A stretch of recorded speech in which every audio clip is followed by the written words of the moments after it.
Hari ini aku bakal ngebawain materi tentang PLTMH. Sebelum mulai nih, eh, aku mau nanya dulu teman-teman di sini yang ada di eh, ruangan ini, Sumit ini, apakah ada semuanya ada urusan teknik? Ada yang non teknik, ada yang non teknik nggak? Jangan-jangan banyak ya.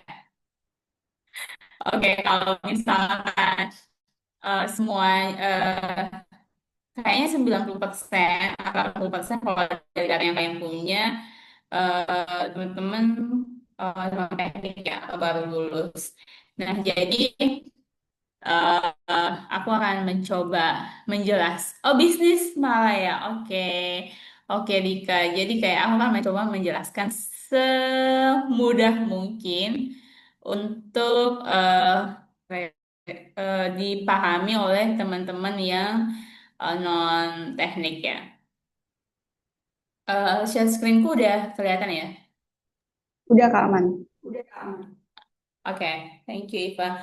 Nah, materi kita pada siang hari ini tuh adalah ngebahas tentang perancangan dan perhitungan PLTMH. Jadi PLTMH itu adalah salah satu energi terbarukan yang banyak atau memiliki potensi yang tinggi di Indonesia. Nah, apa sih itu PLTMH? PLTMH itu kepanjangan dari pembangkit listrik mikrohidro. Jadi di energi terbarukan ada salah satu sumber energi yang dapat kita manfaatkan dengan baik, yaitu air. Jadi kalau eh, bencana yang terjadi di Sumatera juga adalah air juga kan sebenarnya. Nah, selain membawa bencana, sebenarnya sistem sungai atau air apabila dikelola dengan baik itu bisa menjadi sumber energi yang dikelola oleh masyarakat. Nah, kapan sebuah sungai atau sumber air dapat dikatakan memiliki potensi atau dapat didefinisikan sebagai daerah untuk PLTMH? Yang pertama adalah kita harus tahu dulu PLTMH itu dikatakan PLTMH apabila kapasitas pembangkitnya kurang dari 100 kilowatt. Nah, kalau misalkan pembangkit itu menghasilkan lebih dari 100 kilowatt, itu disebut apa? Itu disebut PLTA, pembangkit listrik tenaga air. Sedangkan pembangkit listrik mikrohidro itu kategorinya kurang dari 100 kilowatt. Nah, yang kedua, yang tadi aku jelaskan sebelumnya adalah memanfaatkan energi potensial dan kinetik air. Nah, ini juga harus digarisbawahi nih, kapan nggak semua sungai, nggak semua sumber air itu bisa dibuat PLTMH. Dia harus memiliki potensial yang namanya kinetik air. Apa itu kinetik air? Nanti kita akan bahas rumusnya. Nah, yang ketiga adalah memiliki aliran sungai stabil. Jadi ini juga penting nih di PLTMH sebelum kita kayak oh belakang rumah saya ada sungai nih, yuklah bangun PLTMH. Jadi nggak bisa langsung kayak gitu. Ada tiga kategori utama nih kapan idenya atau misalkan inisiasinya disebut PLTMH. Dia harus memiliki aliran sungai stabil. Apa maksudnya? Aliran sungai stabil adalah sungai yang masih memiliki aliran air di saat musim kemarau. Jadi kan beberapa itu ada sungai yang kering kan di saat musim kemarau. Nah, kalau misalkan sungai itu kering di musim kemarau, sungai itu tidak memiliki potensi untuk PLTMH. Nah, di Indonesia sendiri, udah ini sebenarnya tuh kita kaya aja gitu kan. Tapi emang potensi energi terbarukan ini sangat tinggi, tapi masih jarang banget dikelola. Misalkan nih potensi di Indonesia, kalau menurut Kementerian SDM dan beberapa lembaga internasional yang punya datanya, kondisi letak geografis Indonesia dan kondisi hidrologis di Indonesia, kita itu memiliki potensi PLTMH lebih dari 95 gigawatt. Nah, 95 gigawatt itu kayak gimana sih bayangannya? Itu bisa menghidupi lampu se-ASEAN. Jadi nggak cuma Indonesia, itu bisa menghidupi lampu di Singapura, bisa menghidupi semua 11, ya sekarang 11 ya negara ASEAN. Nah, itu bisa 95 gigawatt itu sebanyak itu. Tapi sekarang berapa banyak PLTMH yang kita punya di Indonesia? Kita masih baru punya 80 megawatt. Jadi kalau 95 gigawatt itu adalah 95.000 megawatt. Kalau kita bikin ke megawatt itu 95.000 megawatt. Nah, sedangkan kita masih punya 80, cuma punya 80 megawatt sekarang. Nah, itu hanya 18% dari potensi yang kita punya. Jadi sebenarnya bisa banget nih salah satu teknologi ini dikembangkan di Indonesia karena potensi dan yang sudah ada itu gapnya masih lebih dari 70% gitu. Nah, mengapa PLTMH penting? Yang pertama tentu ini ada energi bersih dan terbarukan kan. Jadi energi apa sih definisi energi bersih? Energi bersih adalah energi yang tidak melakukan pembakaran fosil dalam proses menghasilkan energi. Jadi tidak ada proses pengeluaran CO2 ketika energi itu diproses. Nah, karena sumbernya adalah air dan kemudian nanti diolah di turbin atau di generator, dia tidak menghasilkan CO2 di prosesnya. Dan kemudian yang kedua adalah mudah, murah dan beroperasi 24 jam. Nah, kalau misalkan teman-teman familiar dengan PLTS, PLTS kan biasanya kalau tanpa baterai, mereka itu cuma beroperasi di di hour peak atau di jam-jam ketika radiasi matahari tinggi. Misalkan di jam 9 sampai jam 3 sore. Jadi kan cuma 6 jam ya. Sedangkan PLTMH keuntungannya dibandingkan PLTS adalah mereka itu bisa teknologi yang bisa beroperasi 24 jam. Jadi nggak perlu disimpan di baterai, mau nyalain lampu selama seharian juga bisa. Dan yang ketiga adalah dapat dikelola oleh masyarakat. Nah, hampir sama sebenarnya dengan PLTS. Sistem PLTMH ini karena tadi kurang dari 100 megawatt, jadi itu masih bisa dikelola oleh masyarakat secara kolektif. Dan yang terakhir adalah mendukung ekonomi desa dan layanan publik. Jadi, kalau misalkan skala desa yang 100 kakak atau 60 kakak, kayaknya kita masih bisa menggunakan PLTMH. Jadi bisa digunakan untuk puskesmas pembantu. Kalau misalkan di desa kan adanya nggak ada rumah sakit kan, adanya postu. Bisa buat sekolah atau bisa buat rumah ibadah. Nah, sebenarnya walaupun PLTMH sendiri disebut sebagai energi baru terbarukan, tapi PLTMH adalah salah satu teknologi energi terbarukan yang paling tua. Jadi itu eh, bukan bukan sesuatu yang baru juga secara tradisi. PLTMH itu udah dikenal bahkan sebelum Masehi. Eh, dalam masuk masa Masehi di beberapa negara Eropa dan Timur Tengah, mereka tuh udah sering menggunakan PLTMH atau tenaga air untuk menggiling apa gandum atau misalkan tepung atau alat-alat pertanian mereka. Tapi dulu karena belum ada teknologi generator, beberapa PLTMH itu masih digunakan bukan untuk listrik, tapi untuk mengolah mesin pertanian, mencacah gandum atau beberapa kayak misalkan jagung yang mereka proses. Nah, itu udah ada teknologi kincir airnya sudah ditemukan di abad 3. Bahkan beberapa teknologi kalau misalkan teman-teman eh, ini sama Belanda kan. Belanda kan ada kincir terkenal dengan yang bangunan kincir angin dan air kan. Nah, itu tuh udah sejak tradisi mereka udah pakai sebenarnya buat ngolah hasil agriculture mereka. Nah, sekarang juga dengan pendekatan yang sama sebenarnya masih banyak terdapat kincir-kincir angin yang kincir-kincir air yang masih beroperasi di beberapa desa. Nah, ini contoh-contohnya eh, semuanya sebenarnya dari luar negeri. Jadi ini adalah teknologi yang paling dekat. Kalau misalnya kita ngomongin apa teknologi yang dari terbarukan yang paling dekat dengan masyarakat lokal, ya jawabannya adalah si PLTMH atau si kincir angin ini gitu. Nah, apa aja nih komponennya? Mungkin nggak semua teman-teman pernah melihat PLTMH ya. Nah, komponen PLTMH itu ada beberapa. Yang pertama kalau eh bentar ya aku nyari pointer ada nggak ya? Eh pointer.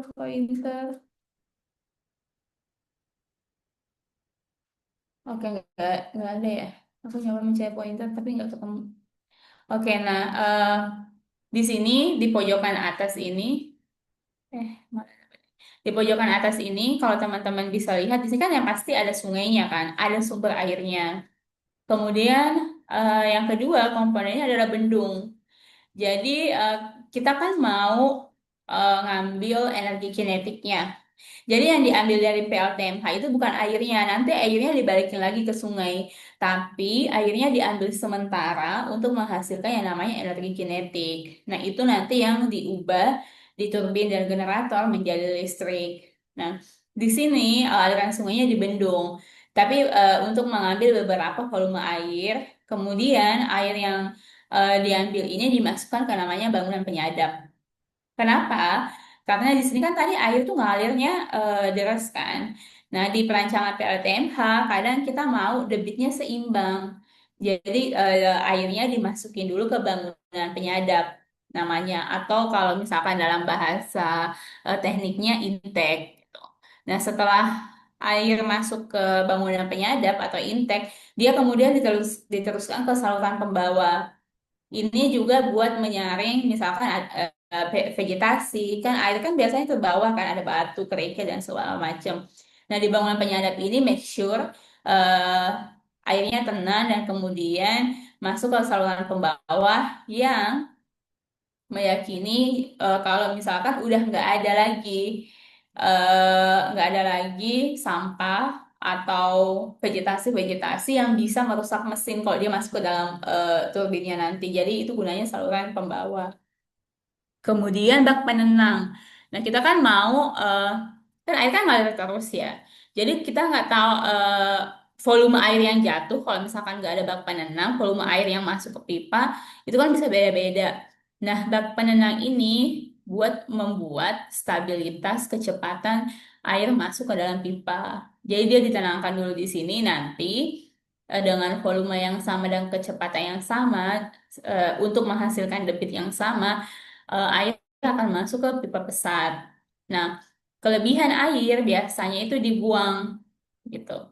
Dibuang dan masuk kembali ke sungai. Nah, di sini selain itu, air yang masuk ke dalam pipa itu nanti dikembalikan ke dalam sungai. Nah, ini ada di pipa pesat kan air lewat ke pipa pesat nih. Nah, nanti dia akan masuk ke powerhouse atau rumah pembangkit. Apa aja di dalam powerhouse itu bisa ada generator, turbin, kalau misalkan energinya cukup besar itu bisa juga ada inverter dan segala eh, teknologi-teknologi untuk merubah energi kinetik air menjadi energi listrik. Nah, itu berlangsung di sini sebelum dialiri ke rumah-rumah. Nah, kemudian pipa pembuang ini itu tadi membuang sisa air yang dari generator itu tadi, gitu. Jadi airnya dikembalikan ke sungai. Nah, sebentar kok nggak bisa next ya. Oke,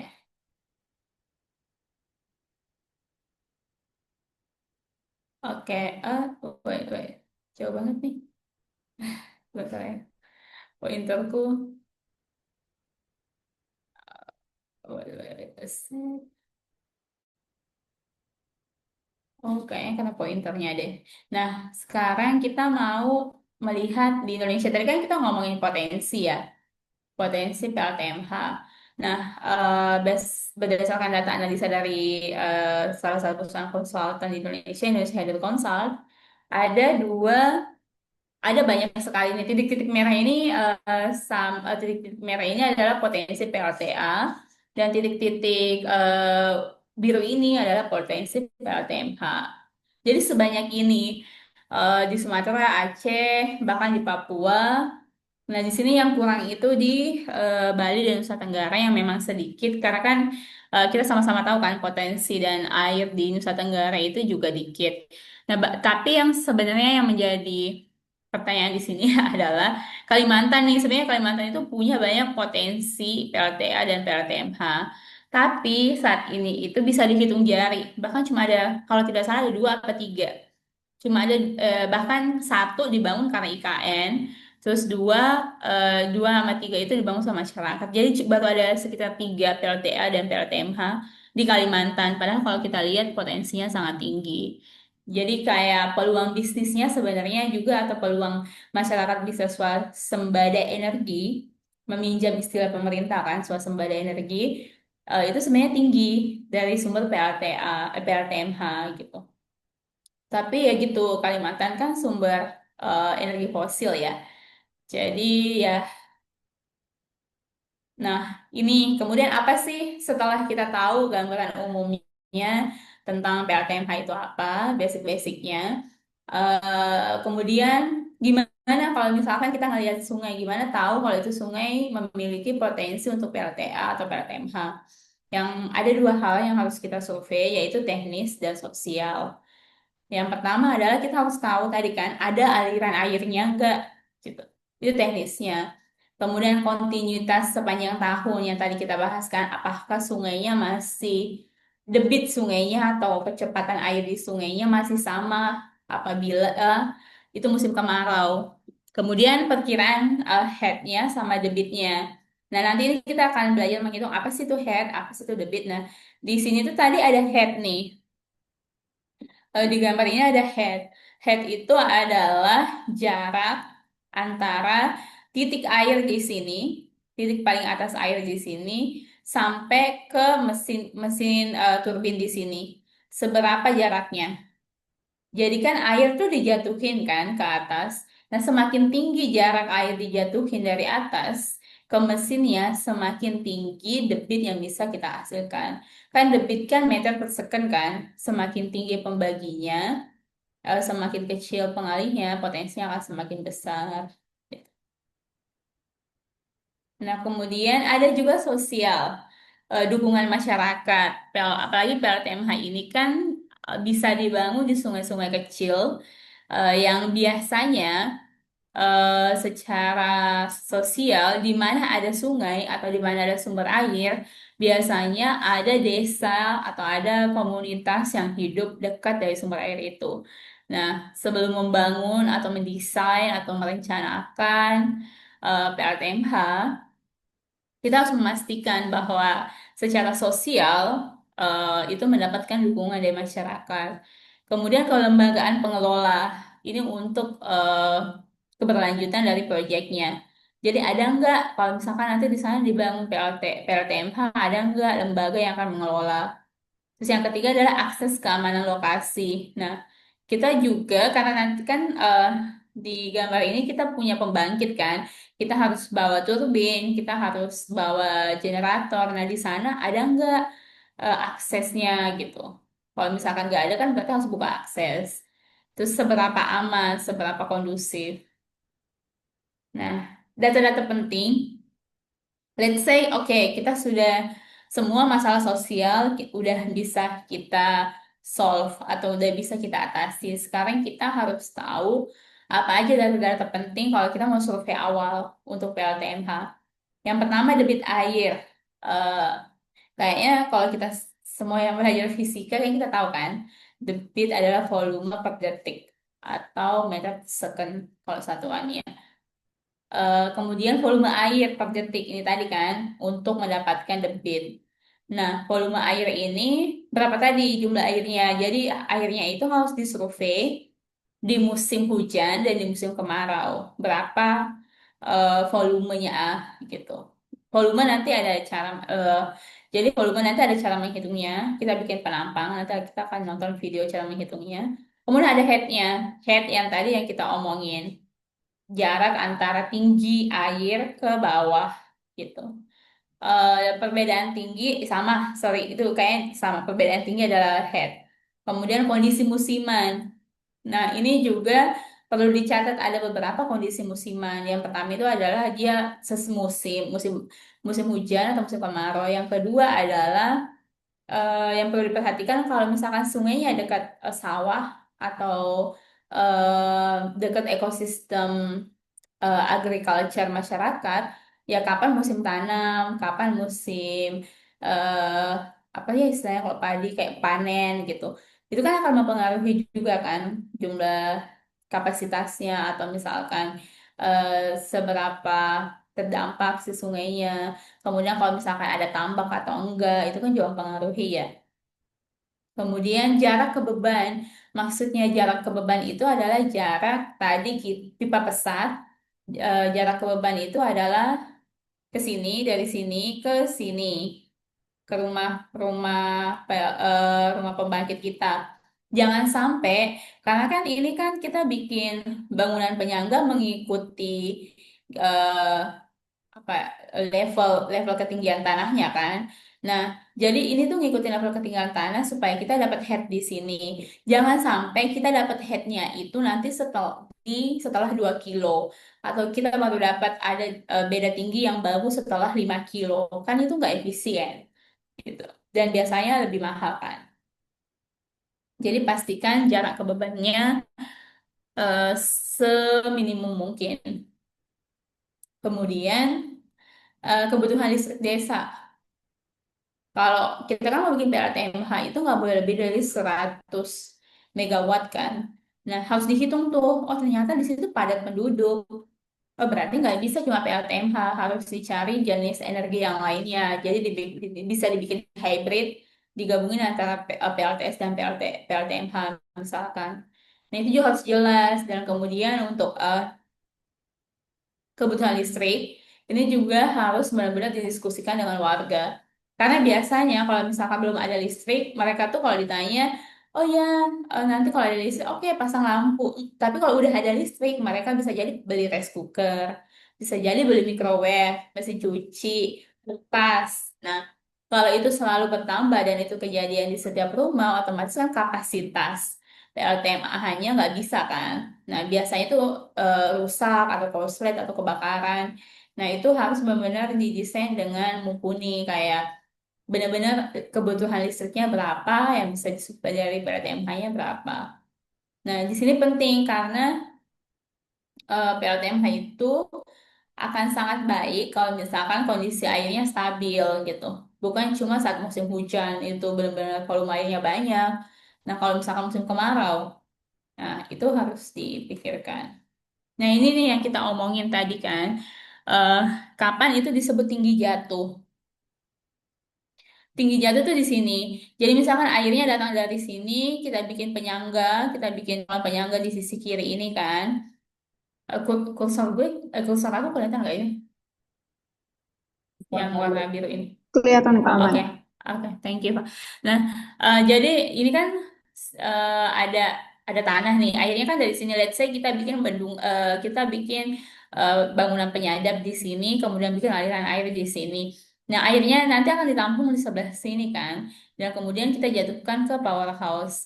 Nah, tinggi dari bawah ini itu adalah yang disebut headnya, tinggi dari kita ngejatuhin air ke, tapi kan nggak mungkin kita bikin rumah penyangga di samping samping kali gini kan, samping sungai kan nggak mungkin, agak ke atas. Tapi definisi headnya itu dari kita ngejatuhin air sampai pipa dan ke mesinnya.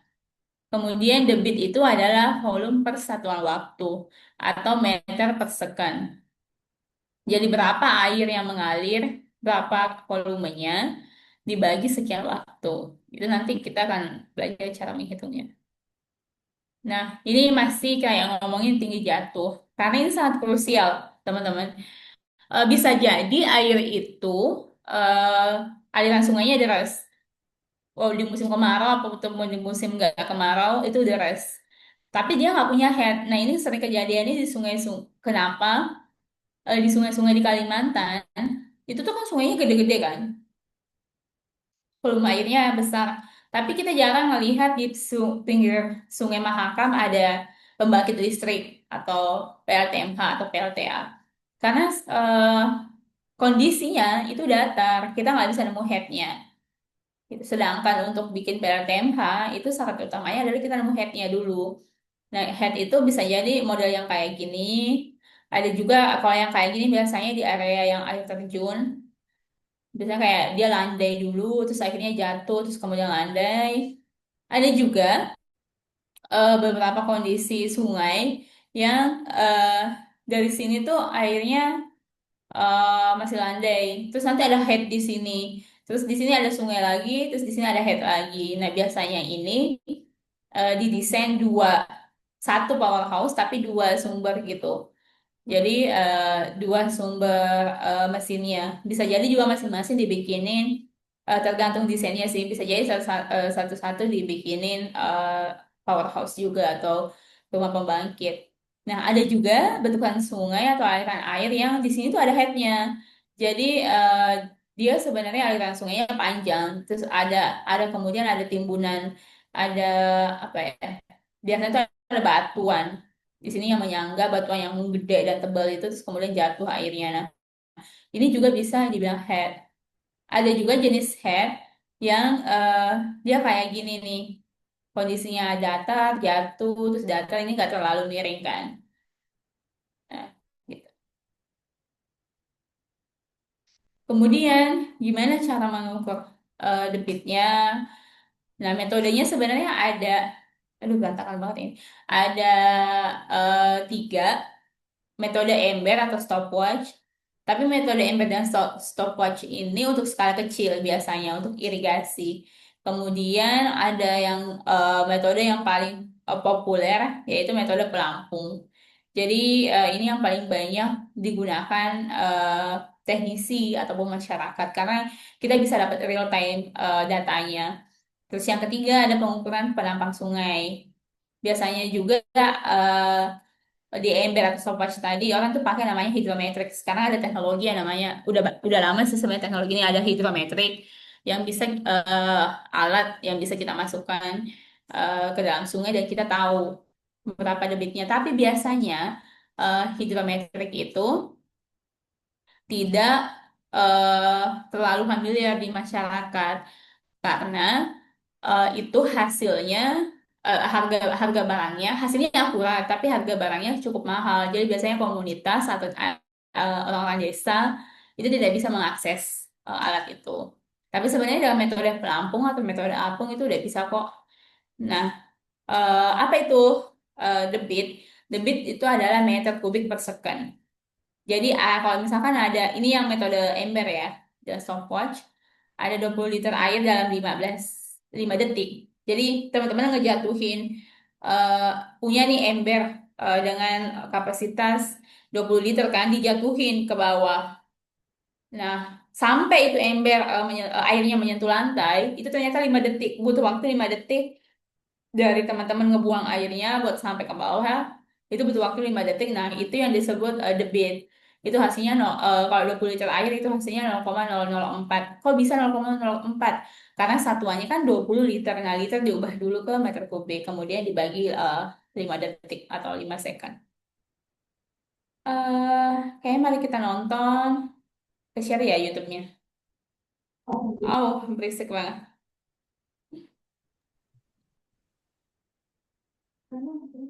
Suaranya kedengeran nggak suara YouTube-nya?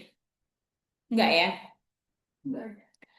eh Coba ya, aku share screen khusus buat video biar kelihatan.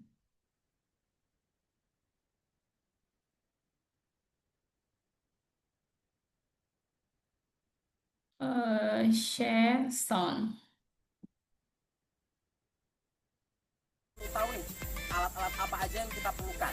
Nah, ini yang hydrometric metric teman-teman. Biasanya sih kalau konsultan pasti punya ya, tapi konsultan kan jarang kerjain PLTMH. Current meter. Di kampus juga sih. Current meter merupakan alat ukur untuk mengetahui kecepatan arus. Nah, current meter ini harus memiliki respon yang cepat dan konsisten dengan setiap perubahan yang terjadi pada kecepatan air. Current meter juga harus secara akurat dan terpercaya sesuai dengan komponen velositas. Current meter harus tahan lama, mudah dilakukan pemeliharaan, dan simpel digunakan dalam kondisi lingkungan yang berbeda-beda. Nah, untuk current meter sendiri ada dua jenis. Yang pertama yaitu ada current meter manual dan current meter digital. Yang pertama kita perkenalkan current meter digital. Alat ini untuk pemasangannya lebih mudah daripada current meter manual, di mana kita tinggal memasang alatnya sesuai panduan.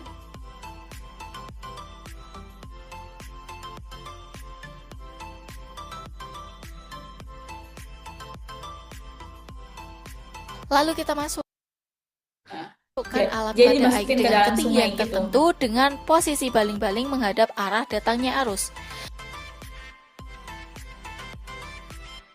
Nanti bunyi. Oh, ini udah digital. Ada yang nggak digital juga Sedangkan pada biasanya. current meter manual, Nah, penggunaan ini yang current manual. meter Tadi manual kan ini yang pertama lebih itu rumit daripada current meter digital kan, digital, jadi di mana jangan kita dimasukin harus ke air, memasangkan itu udah alat otomatis pada tiang kebaca ukur. Setelah itu debitnya. kita baru Kalau bisa ini yang dapat manual nih. memasukkannya sesuai dengan ketinggian tertentu, tentunya dengan posisi baling-baling yang menghadap arah datangnya arus. Untuk current meter manual, kita juga membutuhkan stopwatch. Stopwatch ini digunakan untuk mengukur waktu. Pada current meter manual, stopwatch digunakan untuk menghitung berapa banyak bunyi yang dihasilkan Jadi pada teman-teman current meter hitung manual dalam selama waktu misalkan 1 1 menit. detik Yalon. berapa kali bunyi pip pip Yalon pip gitu. adalah alat untuk menandai batas antar tiap section. Penggunaan alat ini ditancapkan pada dasar sungai. Roll meter. Roll meter digunakan sebagai alat ukur panjang. Apnea level. Ini buat Apnea level level airnya. digunakan untuk mengukur tingkat kemiringan pada penampang profil sungai.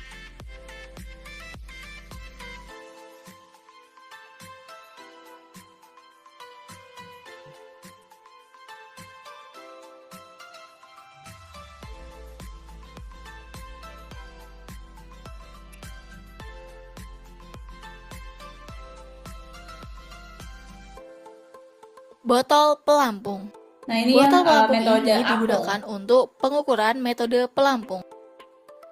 Nah, Untuk jadi kemudahannya, jadi kita seberapa dapat detik si menggunakan botolnya botol bisa air mineral bekas melintasi yang telah diisi air sebagai penyeimbang, sehingga botol tersebut dapat mengapung di atas air.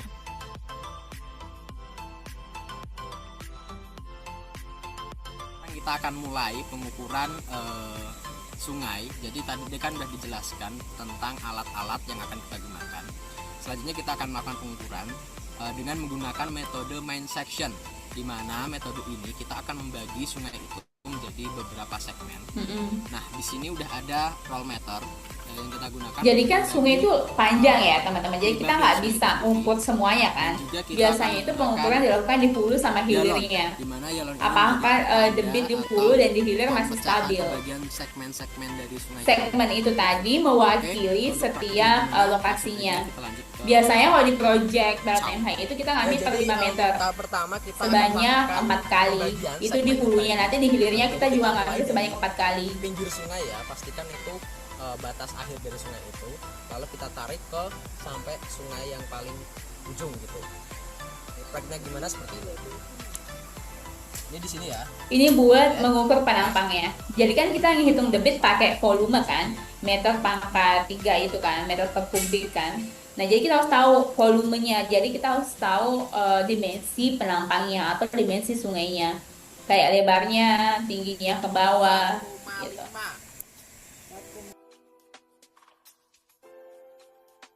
Lebarnya nanti juga section Oke tingginya. teman-teman, jadi gitu. kita udah ngukur tadi lebarnya berapa, itu sebesar Jadi 4,5. per penampang Untuk kita section bagi tadi per sectionnya, itu jadi kita bisa tahu bagi volume 4. airnya. Nah, kita bagi 4 berarti dapatnya 1,1 meter. Jadi per segmen nanti itu panjangnya 1,1 meter gitu. Nah, oke, kita bagi langsung aja segmennya. Kenapa dia bagi 4 penampang? Karena kan biasanya permukaan air nggak rata ya. Kalau misalkan nggak kayak kalau kita ngegambar dan menghitung volume kubus. Nah, jadi setiap penampang itu dia supaya dia ngitung volumenya nanti lebih efektif. Jadi misalkan yang sebelah kiri tentu agak lebih tinggi, nanti yang agak tengah itu agak ke bawah. Nah, otomatis ukuran tinggi dan penampangnya akan berbeda. Nah, volumenya juga nanti berbeda. Terus nanti mereka totalin dan rata-ratain. Gitu.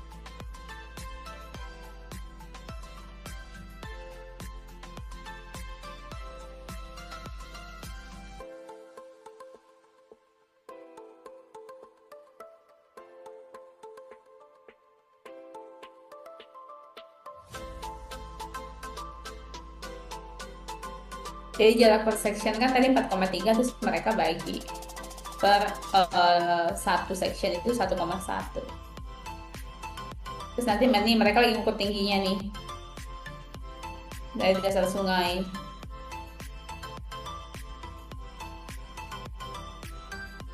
ternyata tingginya 170 untuk section pertama. Nah, section kedua yang aku bilang kan, karena permukaan di bawahnya itu nggak datar, bisa jadi beda tingginya, makanya tadi section ini.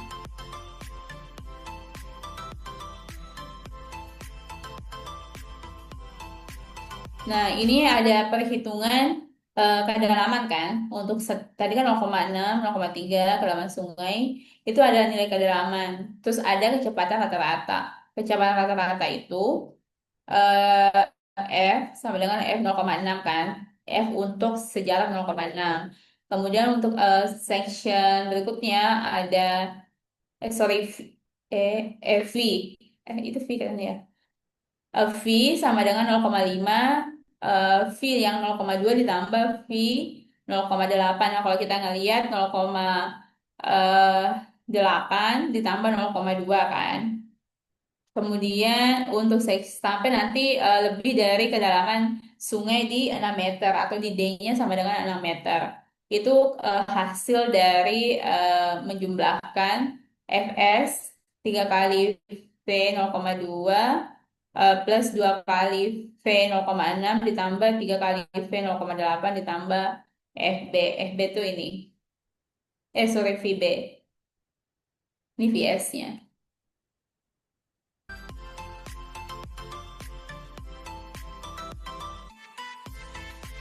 Itu kan tadi 0,7 dari ketinggian air yang pertama kan, section yang pertama.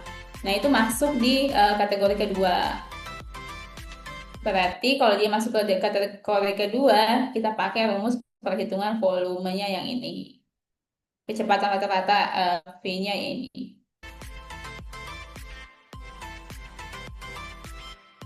Itu ya buat section 1 yang sebelah kiri, paling kiri tadi. Terus section 2, oh ternyata masih masuk kategori 2 kan. Jarang sih yang ada satu sungai dia masuk di 2 atau 3 kategori yang berbeda. Kecuali kalau sungainya memang luas banget, lebar banget gitu.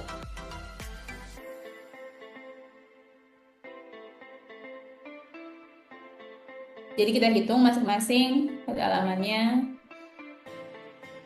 Nah, ini pakai current meter yang manual.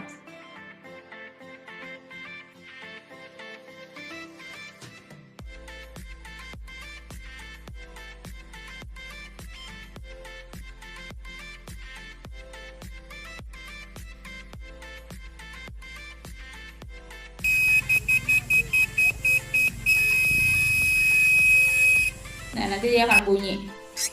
Kita agak percepat aja ya.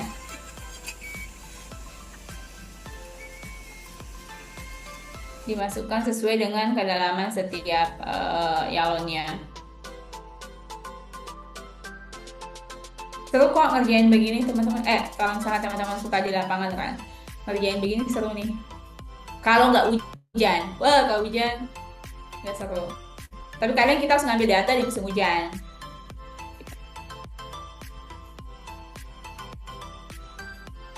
Nah, dia ngukur nih buat supaya si alatnya nanti kalau masuk tepat gitu. Minimal itu biasanya sih direndam setengah dari alatnya gitu. Kayak masuk, yang penting tenggelam semua sejajar. 1, 2, 3. Nah, di situ tuh 1, 2, 3, 4, 5, 6, 7, 8. Nah, jadi dihitung kapan dia peak selama 60 detik atau selama 1 menit. Berapa kali dia bunyi kan.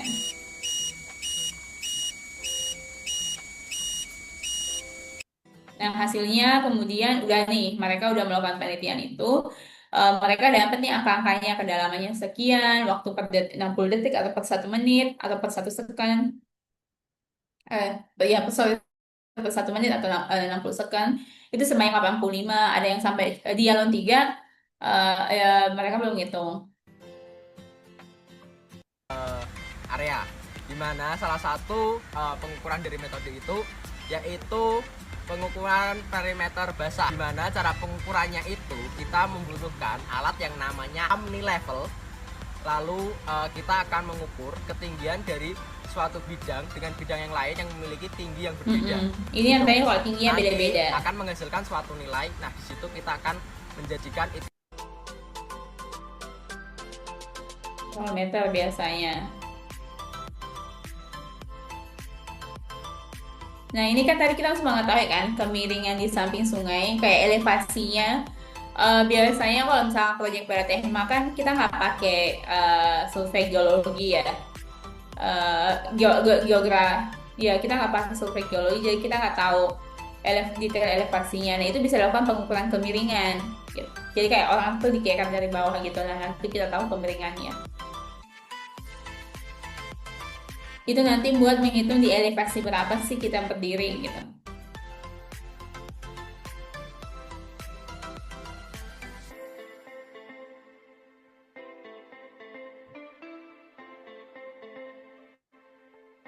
Nah, ini adalah profil penampang sungai. Kita kan tadi mau tahu volumenya kan, kecepatan dan volume dibagi kecepatan untuk debit. Nah, ini mereka udah dapat nih profil penampangnya gitu.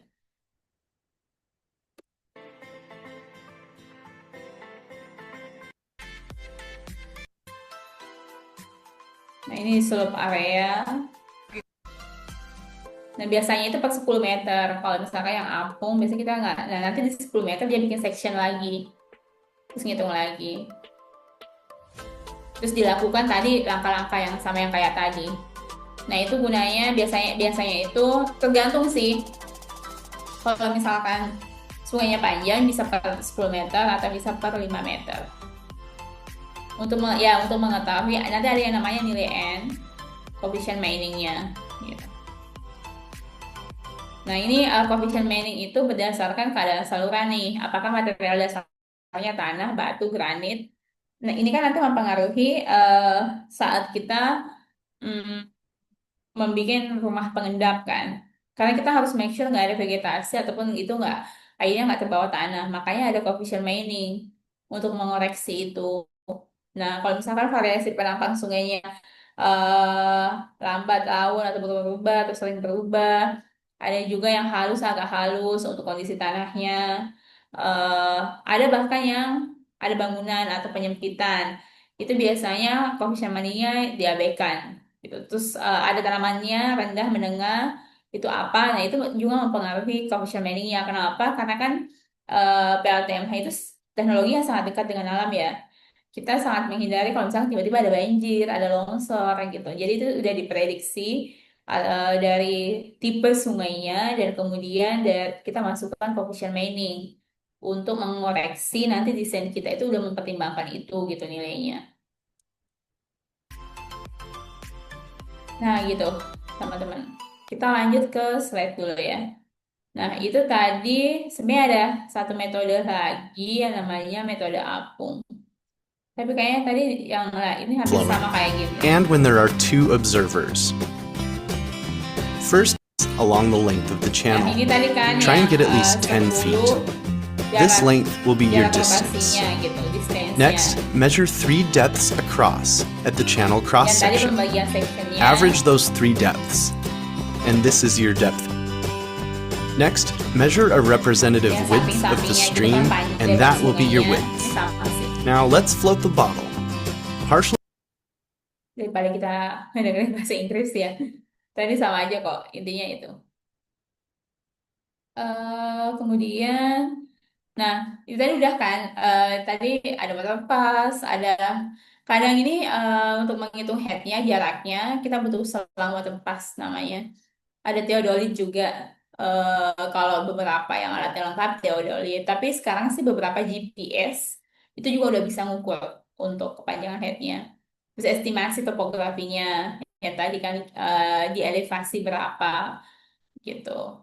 Biasanya itu head kecil tapi debit besar tetap bisa menghasilkan listrik. Walaupun misalkan headnya dikit selama debitnya gede itu masih bisa dihasilkan. Tapi kalau debitnya kecil walaupun headnya gede tetap airnya yang jatuh kan dikit ya. Tetap akan sulit. Nah, ini rumus daya PLTMH. Tadi kan kita ngomongin P kan, dayanya. Nah, apa aja? Kalau misalkan orang bilang, PLTMH-nya 50 megawatt. Apa aja gitu loh. Kenapa bisa 20 megawatt atau 50 megawatt? Itu di dalamnya itu ada, ini rumus sederhana sih, daya Rao, gravitasi, kemudian ada Q-nya, debitnya yang tadi kita dapat dari perhitungan di lapangan, yang meter kubik per second. Terus ada head-nya, dan kemudian ada coefficient Manning-nya atau efisiensi sistemnya gitu. Nah, ini efisiensi sistem tadi kan coefficient Manning yang dijelasin di video juga, itu bisa ditentukan berdasarkan kondisi penampang sama kondisi luasan sungai. Nah, tadi kan ada syarat-syaratnya kan, tanah kasar, tanah halus, ada vegetasinya. Nah, itu kita masukin koreksi coefficient mining. Nah, ada raw, sorry, lupa tadi nyebutin raw adalah massa jenis air. Ya, standar lah 1000 kilogram per meter kubik. Nah, misalnya kan kita dapat dari pengukuran tadi di lapangan, Q-nya adalah 0,2 meter kubik per second. Terus ternyata headnya tinggi jatuhnya 10 meter. Kemudian anggaplah lokasinya dekat dengan daerah vegetasi atau tanahnya agak sedikit berkerikil tapi halus. Nah, berarti kita milih di tabel coefficient Manning atau N-nya itu 60%. Tadi kan itu 0,000 sekian kan dikali 100, misalkan 60%. Atau biasanya sih kalau di lapangan kita kan nggak yang eksak kita di kuliah hitungnya kan. Kadang coefficient Manning itu orang selalu make it to be safe, paling kecilnya di 50 atau paling gedenya di 70 untuk mengoreksi si hasil daya kita. Nah, ya udah tinggal eh, dimasukin ke rumus. Ternyata kita dapat di angka kayak ini tadi, kita masukin ke rumus ini, raw-nya kan udah ada 1000, G-nya udah ada 9,81, debitnya udah 0,2, head-nya 10, terus N-nya 60%. Ya udah semuanya dikali, kemudian kita peroleh ternyata daya contoh PLTMH ini adalah 11,7 kilowatt. Nah, itu biasanya cukup untuk melistriki 40 sampai 50 rumah gitu. Ditambah fasilitas umum kayak sekolah, UMKM atau penerangan desa. Nah, berikutnya, selain mempertimbangkan masalah sungai atau kondisi ekosistemnya, kita itu biasanya juga mempertimbangkan turbinnya.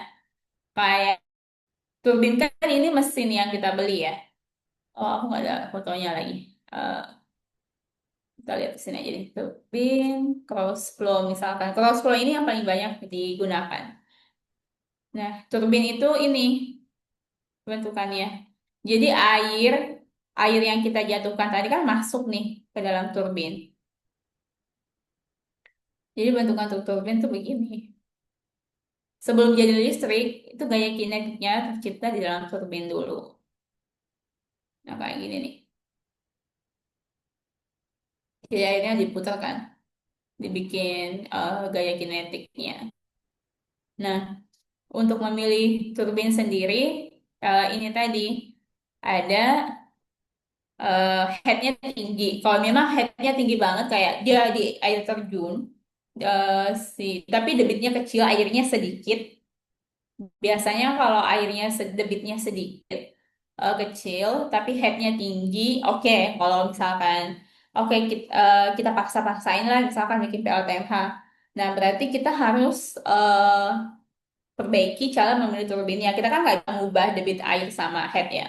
Dalam artian kita nggak boleh merusak alam mengubah itu. Sebenarnya bisa, tapi kayak ada beberapa yang melakukan, tapi kan itu nggak boleh ya. Nah, berarti kita milih di kita pilih turbin yang namanya Pelton. Biasanya itu turbin Pelton ini kondusif dalam mengolah sedikit air yang masuk atau debit kecil gitu. Nah, sedangkan ada juga kalau headnya sedang, apa yang dimaksud head sedang, biasanya itu head sedang itu 10 sampai 20 meter. Nah, kalau head sedang ini biasanya orang pakai cross flow yang tadi kan yang ditunjukin. Nah, atau kalau headnya rendah, ternyata tinggi jatuhnya rendah cuma 5 meter atau 2 meter, tapi debitnya besar. Nah, dia harus pakai kaplan, karena kaplan ini tipe turbin yang bisa mengolah jumlah air yang banyak, gitu. Makanya kita pakai kaplan. Nah, kemudian apa aja sih tahap instalasi di PLTMH itu? Eh, karena sebenarnya ini pertama pekerjaan sipil itu kenapa aku yang lulusan teknik sipil ini bisa bekerja di PLTMH atau PLTA karena sebenarnya pekerjaan utama di PLTMH itu adalah bikin konstruksi bangunannya, bikin konstruksi. Tadi kan ada saluran penyangga, rumah pembangkit, kemudian memastikan tinggi jatuhnya jelas. Nah, yang pertama itu pekerjaan sipil. Kemudian adalah bendung. Kalau misalkan PLTMH-nya memang butuh di bendung. Dan yang ketiga adalah saluran air itu kan. Kemudian instalasi mekanikal nih buat teman-teman elektro. Kemudian ada yang namanya turbin. Turbin yang tadi tuh close flow, Kaplan, eh, kemudian ada yang namanya penstock. Penstock itu pipa pesat atau pipa yang dari kolam penampung tadi mau masuk ke turbin itu kita pakai pipa kan. Nah itu yang namanya penstock. Oh, instalasi elektrikal elektrikal itu instalasinya terjadi di dalam rumah pembangkit atau powerhouse. Kemudian ada generator, jadi dari turbin, generator, kemudian ada namanya panel kontrol yang akan mengatur listrik yang masuk ke rumah-rumah gitu. Dan ada testing and commissioning. Nah, operasi dan pemeliharaan PLTMH itu sendiri eh banyak sih, kayak misalkan pembersihan intake dan rutin. Jadi kan ini hampir semua deh di EBT, kecuali mungkin turbin angin ya. Kalau misalkan di panel surya kan dia harus dibersihin dari debu atau daun-daun. Nah, kalau di PLTMH ini, PLTS yang tadi kan, PLTMH ini agak lebih sensitif. Karena kan aliran air ini, apalagi di kondisi yang sekarang ini ya, benar-benar kalau misalkan banjir atau hal-hal yang ada longsor di hulu sungai. Nah, itu biasanya di area intake kita banyak banget kayu atau misalkan lumpur atau tanah gitu. Jadi ini harus rutin dibersihin. Karena kalau enggak, nanti si lumpurnya ke bawah ke turbin dan turbinnya bisa rusak. Terus ada yang namanya pelumasan turbin. Jadi kan turbin itu bekerja 24 jam ya. Eh, ini lebih mekanikal sih. Jadi harus dikasih pelumas juga. Terus monitoring tegangan dan frekuensi. Ini juga penting nih. Eh, kalau misalkan tiba-tiba debit atau volume listrik daya listrik yang dihasilkan berkurang, sedangkan yang kita salurkan ke rumah-rumah kan nggak pernah berkurang ya. Yang ada malah nambah. Nah, ini perlu nih dimonitoring tegangan dan frekuensinya. Gitu. Kemudian operator lokal pasti. Kenapa harus ditambahin lokal? Karena PLTMH atau energi terbarukan itu nggak bisa berdiri tanpa partisipasi masyarakat lokal. Jadi sebaiknya memang yang menjadi operator adalah warga di sana gitu. Nah, kayak teknologinya bisa rusak, manusia yang menjaga sistemnya juga harus siap gitu. Nah, dampak baik dari segi sosial untuk PLTMA sendiri itu yang pertama listrik untuk pendidikan. Ini krusial banget nih. Jadi biasanya kan anak-anak kalau misalkan nggak ada akses listrik mereka nggak belajar kan di malam hari. Nah, jadi dengan adanya listrik dari PLTMA mereka bisa punya dihadirkan hak dasarnya untuk dapat akses listrik yang belajar di malam hari. Atau misalkan ada UMKM. Nah, ini menarik nih masalah ekonomi desa. Karena ternyata tampaknya sebelum kehadiran listrik, orang tuh nggak bisa mentok gitu. Mau mereka jualan ikan juga susah kalau misalkan nggak ada es batu kan. Jadi ujung-ujungnya mereka mau jual ikannya cepat rusak atau nggak efisien gitu. Jadi dengan adanya listrik itu bisa membuka peluang UMKM atau ekonomi desa. Dan seharusnya memang begitu kan. Yang ketiga adalah pengurangan genset dan diesel. Kalau misalkan teman-teman yang pernah mengunjungi rural area pasti udah tahu kayak mereka itu bertahan hidup untuk dapat akses penerangan nih kayak basic lampu 3 jam itu pakai genset biasanya dan kayak genset itu kayak sejam bisa habis 1-2 jam bisa habis 1 liter kan. Terus kemandirian energi yang pasti, kemudian pemberdayaan komunitas, dan yang terakhir tentu tekanan peran perempuan dan pemuda. Jadi biasanya itu yang operator kan nggak mungkin bapak-bapak yang udah tua atau misalkan udah pikun kan, atau misalkan yang udah memasuki masa pensiun, biasanya itu adalah anak-anak muda. Udah, sekian presentasi eh, dari saya. Kalau ada yang ditanyain, oh, Ya. ya, ada. Wah, menarik banget nih. Ini apa chatboxnya udah rame banget nih Kak. Ini udah ada satu, ada 1.000 ya yang tanya ya. Kita langsung aja kali ya Kak, aku baca ini dari yang pertama dulu. Ini ada Laila. Kak izin bertanya, kalau kita bicara survei lokasi, selain debit air dan head, faktor lapangan apa aja yang sering luput diperhatikan tapi ternyata sangat menentukan desain akhir PLTMH? Itu apa aja tuh Kak? Oke, pertanyaan pertama itu survei lokasi selain debit air head, faktor lapangan apa yang sering luput diperhatikan ternyata saat menentukan. Ini eh, biasanya itu kondisi anakan sungai. Jadi Lela orang tuh sering ya ini Lela ya yang tadi bertanya ya. Eh, jadi biasanya itu kalau misalkan kita survei ke lapangan, eh, orang desa tuh bilang, oh itu ada sungai di situ, Bu atau Mas, Mbak, sungainya deras, biasanya gitu kan, karena mereka kan nggak tahu debit tuh. Nah setelah kita survei, kita oh iya emang debitnya apa banyak gitu, debitnya besar gitu, headnya juga bagus. Tapi ternyata itu tuh bukan sungai utama. Jadi itu sungai cabang, percabangan. Nah, biasanya kalau sungai cabang begini, kalau ada kekeringan atau misalkan ada bencana alam, biasanya itu sungai cabang ini yang sering kalau bencana alam, kalau banjir segala macam, dia tuh ketumpahan sampah-sampah gitu kan. Karena dia cabang itu kayak biasanya mentok gitu. Nah, kalau misalkan musim kering, biasanya itu kering, musim kemarau itu kering. Jadi penting banget misalkan setelah survei itu kan biasanya bawa GPS kan. Jadi dapat koordinat airnya dulu. Setelah dapat koordinat airnya, teman-teman bisa sorry, koordinat lokasinya, sungainya teman-teman bisa masukkan ke satelit. Even di Google Earth itu bisa atau di Google Maps. Nah, kemudian kita ikut nanti ini bener nggak ini sungai utamanya atau cabangan sungainya.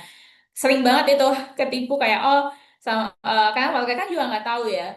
Nah jadi sebenarnya bagus kalau misalkan cabangan sungainya gede. Tapi kalau misal ada juga cabangan sungai yang sangat terdampak gitu loh, yang lebih baik untuk tidak dilakukan eh, pembangunan PLTMH di sana gitu. Untuk mastiin itu. Terus yang kedua, apa tadi? Eh, Terus yang kedua itu biasanya yang jarang juga di aware ya selain debit dan tadi itu adalah mengenai setelah sawah atau misalkan agriculture yang di bawah sungai itu. Jadi kan dalam dalam kita menampung air kan ditampung dulu tuh airnya terus masuk ke mesin kita kan. Nah, mau nggak mau kalau misalkan di bawah ada irigasi, walaupun airnya dikembalikan ke sungai, tapi ada volume yang hilang kan dalam proses itu. Nah, kalau misalkan ada irigasi atau ada sawah setelah pembangkit kita, itu tuh biasanya mereka akan terdampak untuk sistem eh, airnya gitu. Jadi itu make sure juga itu. Terus yang ketiga, ini lebih ke sosial juga sih sama kayak misalkan apa sih pekerjaan masyarakat di sana itu sering luput juga nih. Apakah memang banyak nelayan atau enggak? Kalau misalkan banyak eh, nelayan, yang namanya kita membendung sungai, otomatis itu akan mempengaruhi ekosistem. Walaupun ini enggak yang merusak gimana, maksudnya ikannya tetap bisa hidup dan segala macam, tapi itu akan mempengaruhi sistem pendapatan masyarakatnya. Jadi make sure juga udah disurvei, udah diskusikan dengan masyarakat kalau misalkan nggak mengganggu si mata pencarian mereka. Gitu sih, Lela. Semoga menjawab ya. Terus ada langsung aja kali ya, kayak apa ya? Oke. Langsung aja boleh Kak, boleh. Oke, sekarang ada siapa nih ada Muhammad Gani. Halo Muhammad Gani. Nah, sama saya mau nanya gimana PLTMA dirancang agar tidak hanya berfungsi sebagai penyedia listrik, tetapi juga terintegrasi dengan pembangunan ekonomi lokal, seperti iya pengembangan UMKM dan segala macamnya. Jadi ini tuh pendekatannya banyak sih di prasurveinya. Yang pertama itu sebenarnya prinsip kehadiran energi PLTMH ataupun PLTS itu tuh atau energi terbarukan overall itu tuh nggak ada yang murah gitu. Itu nggak ada yang murah. Jadi memang harus membangkitkan ekonomi dan gimana caranya itu tadi dihitung untuk kebutuhan mereka. Kalau memang kita kan nggak boleh menghasilkan lebih dari 100 megawatt ya. Kalau misalkan sungai itu menghasilkan 50 watt atau 90 watt megawattnya, berarti harus dihitung berapa UMKM, apa yang usahanya. Kalau misalkan mereka petani, berarti mereka butuh mesin penggilingan gabah. Nah, itu udah dimasukin di penggunaan kapasitas listrik yang dihasilkan gitu. Kalau misalkan mereka dekat laut, misalnya mereka nelayan yang melaut jauh, berarti mereka butuh kulkas atau pendingin. Nah, itu bisa aja di jualan es batu kan. Nah, itu dirancang sejak sedari awal dimasukin gitu. Kadang kendalanya adalah mereka tuh belum kepikiran mau ngapain sebelum adanya listrik kan, karena mereka tidak terbiasa. Jadi mereka nggak bisa ngebayangin. Nah, tantangannya di situ. Paling kalau biasanya yang kita lakuin itu adalah sebelum mulai survei ada namanya participation mapping. Jadi warga diajak duduk sama-sama terus disuruh gambar peta desanya. Terus di list yang menurut mereka potensi-potensi desanya. Terus nanti mereka bisa menentukan mana potensi yang jadi sumber penghidupan, mana potensi yang tersier, primer. Nah, itu nanti mereka bisa kategoriin. Nah, dari situ setelah dibikin map, baru kita intervensi kayak mana yang bisa menjadi peluang usaha gitu. Nanti dimasukkan di perhitungan kapasitas listriknya. Oke, semoga menjawab ya, eh Gani. Kemudian kita ada siapa nih? Ada Hana. Halo Hana, 4 hari ya kita ketemu mulu. Mau nanya dari semua metode ini mana yang paling sering dipakai? Jujur, aku aku pribadi sering makainya yang apung tadi itu. Jadi karena tadi hidrometrik itu mahal. Kalau misalkan buat dan biasanya kalau di desa kan kita cuma sekali pakai, kecuali kalau misalnya kita konsultan atau misalkan ya kayak Gawirea atau perusahaan yang bergerak di bidang itu gampang lah. Tapi yang paling mudah itu tadi yang ngelempar tinggal pasang patok. Tadi kan patok yang di video itu lumayan bagus kan karena memang mereka itu mahasiswa yang lagi praktek. Nah, biasanya itu kita eh, patoknya yang biasa pernah aku lakukan di Kalimantan adalah pakai kayu. Jadi dipatok di sungai. Terus ya udah, kita punya botol bekas aqua minum plastik gitu, kita masukin air setengah terus kita lempar, terus kita hitung seberapa jauh nih botolnya, seberapa lama botolnya bisa melewati patok kita tadi. Terus kita catat, terus kita catat. Itu sih metode apung atau metode pelampung yang paling mudah eh sebenarnya itu maksudnya mudah dalam arti bisa kita lakukan langsung ya. Tapi kalau misalkan kalau mau cepet dan ada alatnya ya mending pakai hidrometrik digital, tinggal nyemplung ke apa barangnya dicemplungin ke air, udah kita udah dapat semua. Kita udah nggak perlu ngukur-ngukur penampang sungainya, kita nggak perlu ngukur tingginya, terus kita kalkulasi lagi, kita kalkulator lagi kan udah nggak perlu. Kalau yang digital tinggal dia nyemplung di air 60 detik kita udah bisa dapat semuanya. Kita udah dapat volumenya, kita udah dapat debitnya gitu.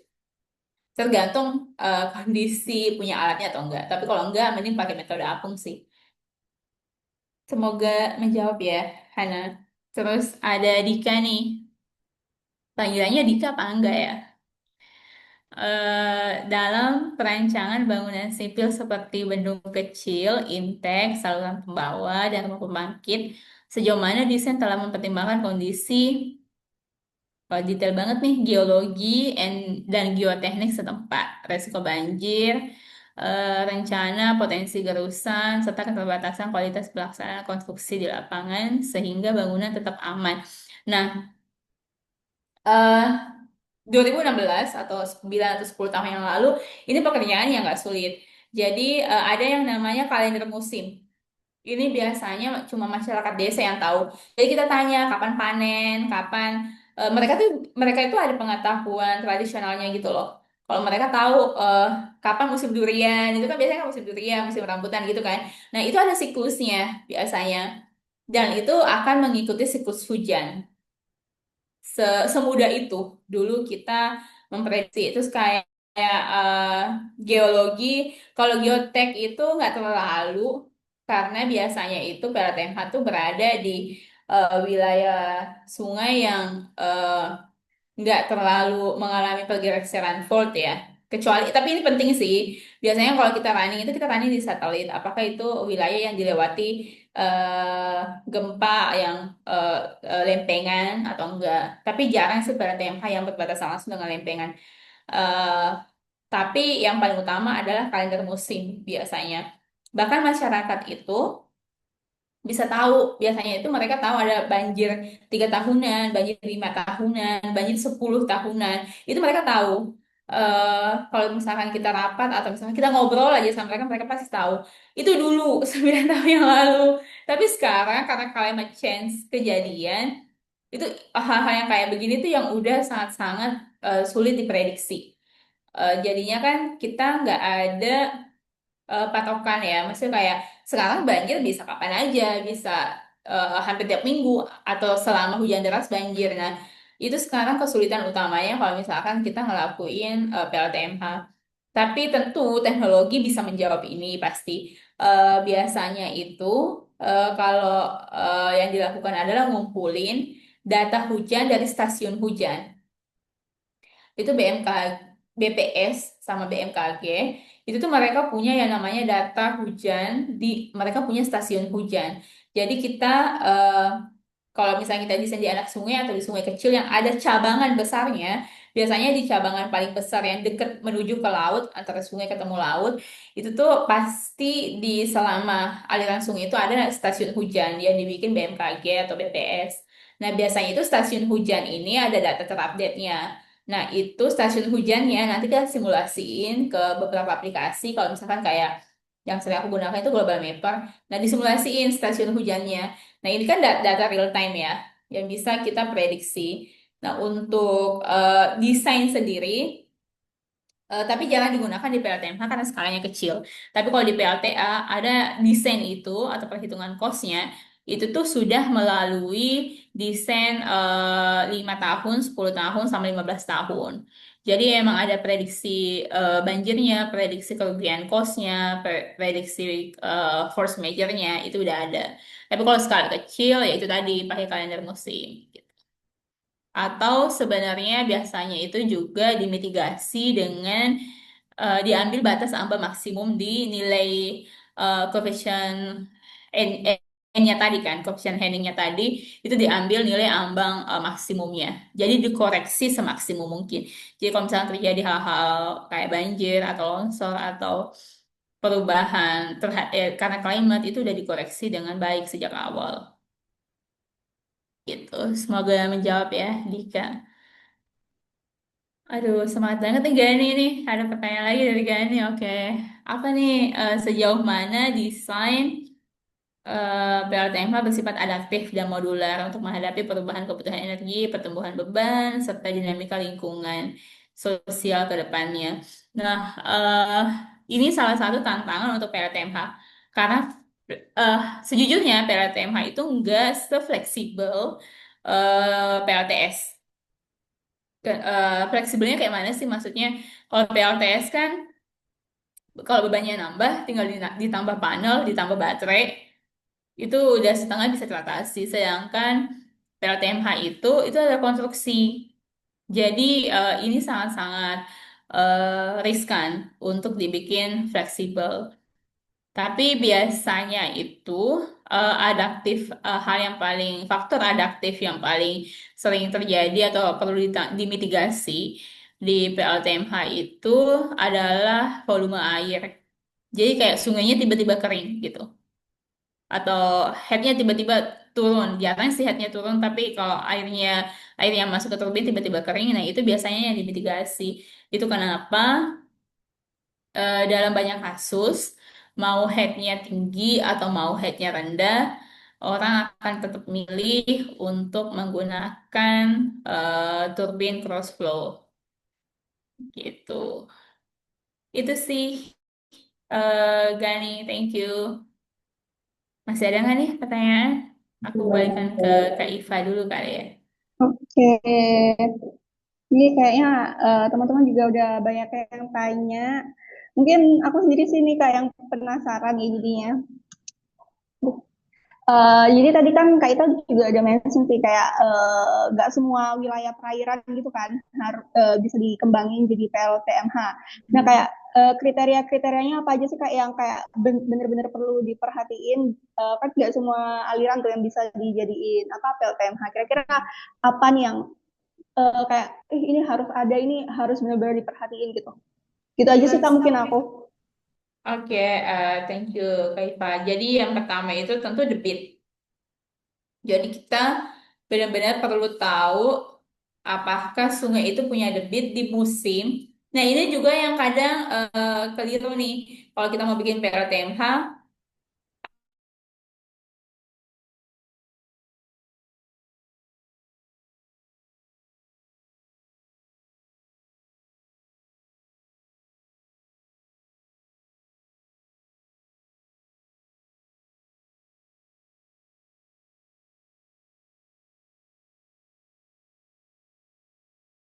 kita ngitung radiasinya kayak simulasi kemarin kan. Kita ngitung radiasi di lapangan, posisinya, koordinatnya, terus kita masukkan ke PVSys, kita olah, kita dapatlah hitungan-hitungan ekonominya. Kalau PTM mah enggak, kita harus menunggu selama 1 tahun. Jadi kita ngukur airnya di musim kering, kita atau kemarau, kita di musim hujan, atau bahkan di musim kayak peralihan antara musim hujan sama musim kemarau, itu kan juga ada peralihan ya kan. Nah itu volumenya bisa jadi berbeda. Nah ini yang signifikan banget nih karena eh, sekarang climate change ini benar-benar mempengaruhi PLTMH sejujurnya. Karena benar-benar ada kondisi di mana kalau misalkan teman-teman duduk dulu sama warga, pasti pasti sering ngomong gini, dulu sungainya nggak begini, dulu sungainya nggak gini gitu kan. Belum lagi longsor di samping-samping sungai, penampang sungai itu kan bisa jatuh ya. Jadi mungkin yang perlu sangat diperhatikan adalah tadi debit, kemudian headnya pasti, dan tambahan adalah kondisi di sekitar sungai. Jadi make sure sebelum deciding untuk membangun PLTMH di lokasi itu tahu dulu udah nelusurin sungainya apa belum, karena ini yang jarang banget nih.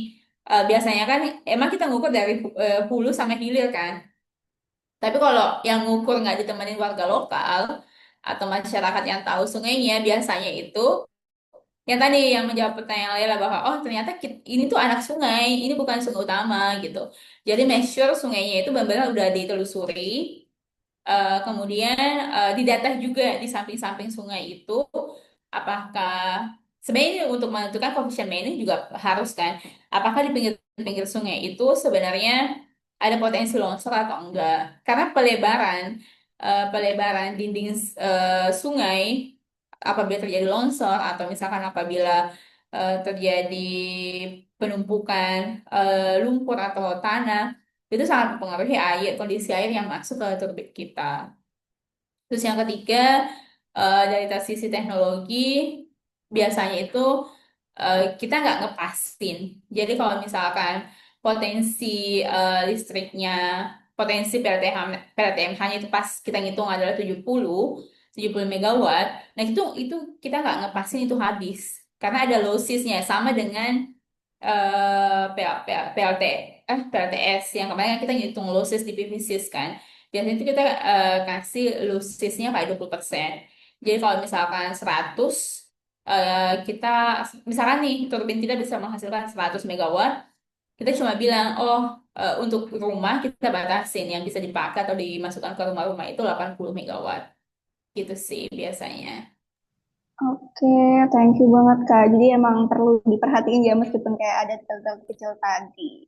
Terus ini kayaknya Kak Dika Angga, apa Kak Angga ini lagi penasaran banget nih. Ini dia tanya lagi Kak, izin bertanya Kak, bagaimana analisis kelayakan ekonomi PLTMH memperhitungkan biaya siklus hidup life cycle cost, termasuk biaya pemeliharaan, penggantian komponen, dan potensi kerusakan akibat bencana alam, serta sejauh mana proyeksi manfaat ekonomi dan sosial bagi masyarakat.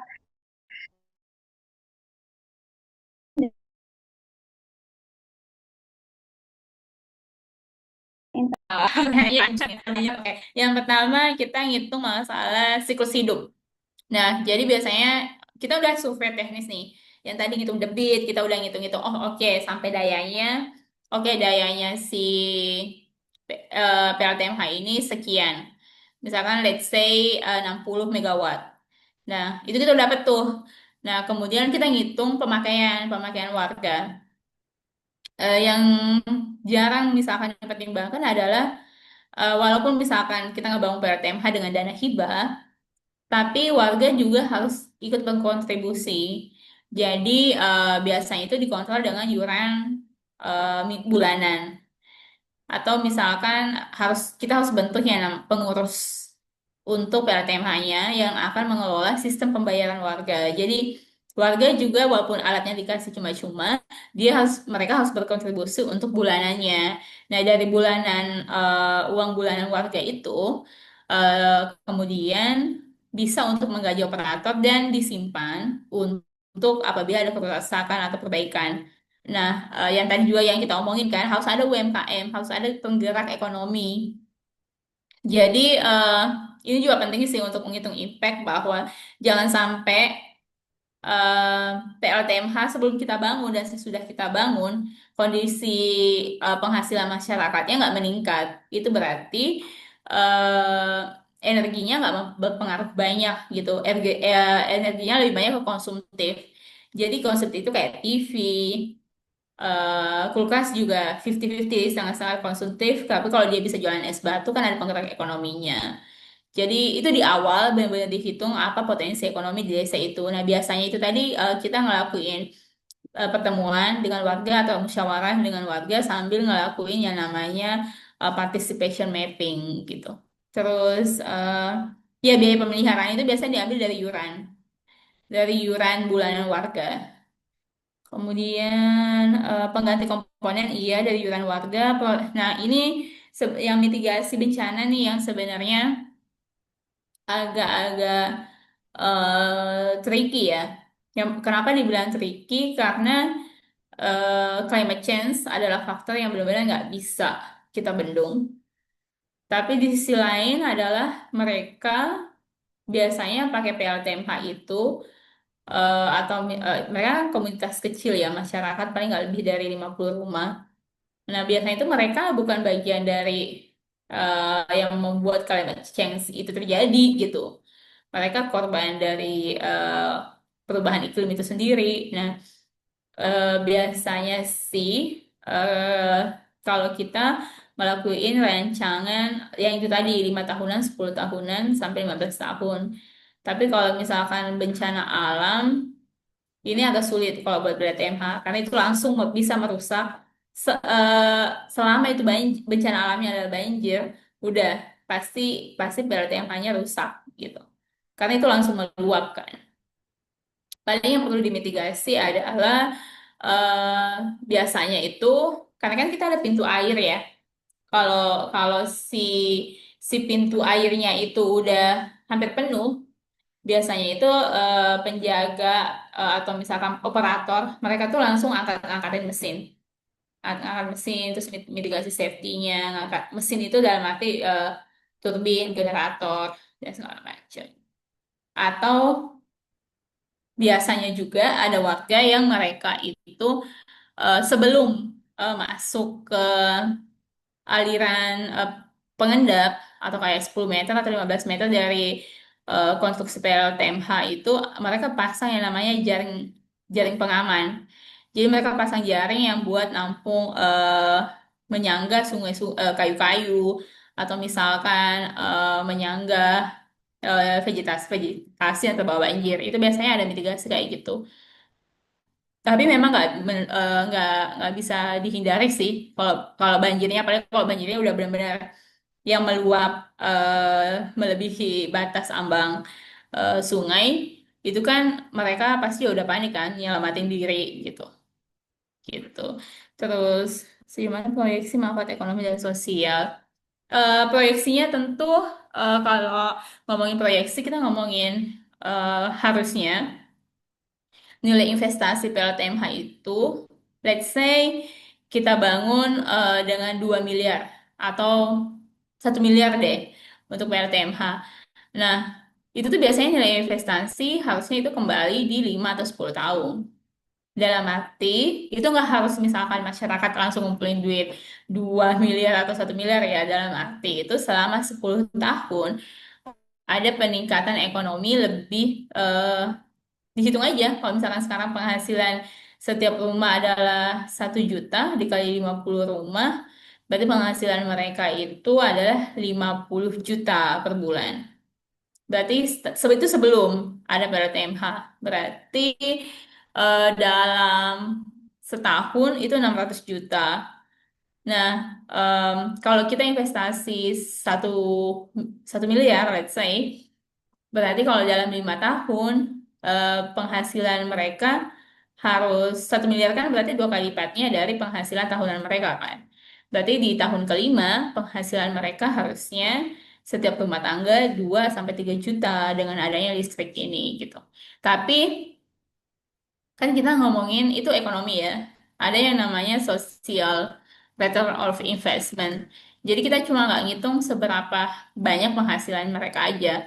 Tapi dengan adanya listrik dalam 10 tahun, seberapa banyak anak-anak di desa itu yang sarjana.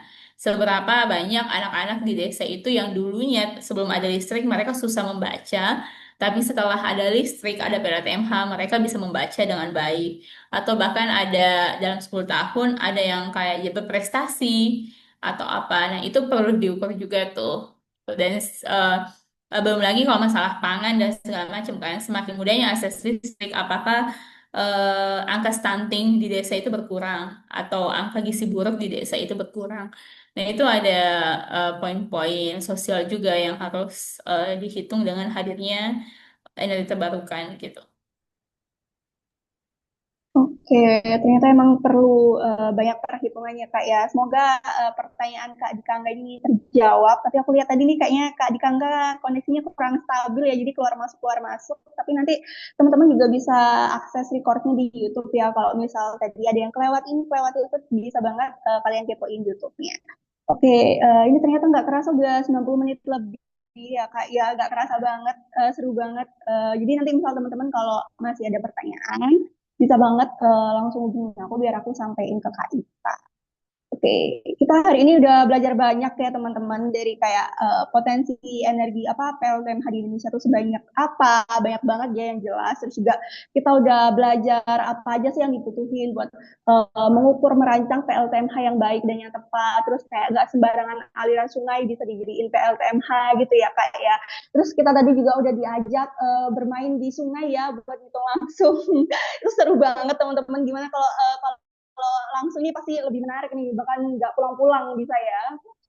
Oke, semoga insight hari ini belajar bareng hari ini bisa membantu bekal buat teman-teman ke depannya. Aku lihat juga di apa form pendaftaran banyak juga yang backgroundnya non teknis, bahkan ada yang masih SMA Kak udah belajar PLTMH ya. Ini ada gambaran nanti kuliah mau ngambil ini menarik nih kayak gitu. Semoga ya. Terus juga buat teman-teman yang teknik semoga ilmu ini juga bisa semakin memperdalam pemahaman teman-teman. Oke, mungkin dari Kak Ita ada sepatah dua kata nih Kak buat sebelum kita menutup hari ini. Oh iya, thank you Kak Iva. Aku juga baru tahu loh, ternyata beberapa teman-teman masih ada yang SMA gitu, atau misalkan masih ada yang kuliah. Kayaknya Sultan masih kuliah juga ya, kalau nggak salah. Eva sama Sylvia masih SMA ya. Nah, teman-teman, aku dulu tuh backgroundnya teknik sipil. Jadi kecemplung di energi terbarukan itu benar-benar by incident karena nyari kerja aja waktu itu kayak kebetulan ada yang nawarin kerja di kampus gitu kan itu kan itu kan nawarin pinjol ada yang nawarin kerja di kampus terus kayak aku tanya tuh kerjaannya apa bikin PLTA gitu terus kayak itu kan jauh ya kalau kita ngambil PLTA oh enggak itu anak-anak elektrikal itu anak mekanikal tapi karena aku butuh duit nggak bisa hidup dengan UMR Jogja. Terus akhirnya aku iya aja. Jadi apa yang mau aku bilang adalah teman-teman kalau ketemu kesempatan iya aja dulu gitu. Tapi setelah iya teman-teman buktiin kalau misalnya teman-teman bisa adaptif dan energi terbarukan kayaknya ini bakal di new gold yang diomongin orang-orang gitu loh. Jadi kayak kalau teman-teman manajemen ya udah pelajarin manajemen di bidang sustainability, pelajarin manajemen di bidang EBT. Karena kan mereka itu tetap butuh manajemen. Teman-teman bagian ekonomi pelajarlah sustainable finance dan segala macamnya. Jadi eh, kalau teman-teman gini dalam skill dalam kita kan hidup nggak tahu bakal mati ya so teman-teman nggak boleh kejebak di dunia bahwa aku nggak tahu aku nggak ahli kalau kalau misalkan teman-teman masih dikasih hidup besoknya berarti dikasih kesempatan untuk belajar gitu loh jangan mendefinisikan diri teman-teman di limit yang teman-teman nggak bisa gitu jadi kalau karena aku juga dulu nggak tahu sama sekali tentang PLTA, sekarang punya Garuda gitu kan. Tapi dulu karena aku always say yes sama opportunity, kemudian resign kerja di PLTS, kayak aku juga nggak tahu PLTS apa, aku dari PLTA gitu kan. Tapi karena memang waktu itu siklusnya orang lagi banyak-banyak ngomongin PLTS, jadi ambil aja dulu peluangnya. Sambil teman-teman ambil peluangnya, teman-teman pelajari skillnya. Dan jangan selalu antusias gitu loh belajar ilmu baru. Makanya aku seneng banget nih kalau masih ada yang SMA. Mau masih SMA gitu kan, masih punya waktu untuk mikirin masa depan kayak gimana. Tapi energi terbarukan ini is a new gold teman-teman. Jadi orang-orang tuh bakal butuh, orang-orang bakal omongin. Jadi kalau memang mau karirnya agak kan enak ya kita berkarir tanpa merusak lingkungan walaupun misalkan nggak semua 100% positif tapi setidaknya kita berkarir di karir di mana yang nggak menyakiti alam se, serusak itu gitu jadi selama itu ada kesempatan ambil aja dulu dan jangan berhenti belajar gitu loh kalau teman-teman berhenti belajar dan bilang oh aku nggak bisa ini aku nggak jago ini ya udah nanti ada orang yang jago dan bisa mereka yang bakal dapat kesempatan itu, mereka yang dapat benefit itu, gitu. Itu sih, itu kayak ceramahnya kayak tua banget ya. Sangat kuat dan memotivasi sekali ya kak ya. Jadi teman-teman di SMA ini bukan apa ya belum terlambat ya. Mungkin bisa jadi kedepannya beberapa tahun ke depan kalian udah kuliah udah kerja peluang green jobs ini juga makin besar. Jadi gak ada salahnya kalian belajar. Siapa tahu ini juga emang rezeki buat kalian ke depannya gimana gitu. Oke, thank you banget Kak Ita hari ini.